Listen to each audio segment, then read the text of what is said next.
আমি 6 নাম্বার, আমার 6 নাম্বার যাচ্ছি কই? আমার 6 নাম্বার যাচ্ছি কই? 6 নাম্বার। আচ্ছা 6 নাম্বার কই? 6 নাম্বার। এই তোরে যে এর উনন এরে খেরে আনছি, এর বাপ আমারে গত মাসও আমার দ্বারা আইছে, আইয়া কইছে আমার ফুলার মাথাটার একটু সমস্যা, আমি কেমনে চালাইতাম, আমি একটা দোকানদারি করি, আমার তো চলে না। তাই আমি গেলাম আচ্ছা দেখতাছি, এই সময় আমার একটা বুট কিনে দাও, মানে বুট বুট।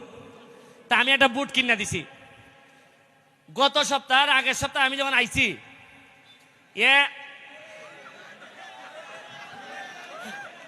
এ ভিডিওর মধ্যে কইতাছে ওই যে আমি যে সংসদের মধ্যে বক্তব্য দিছিলাম যে রাসেল ভাইপার সাপ আইছে, বেজি পরিমাণ নাই আমরা দেশ।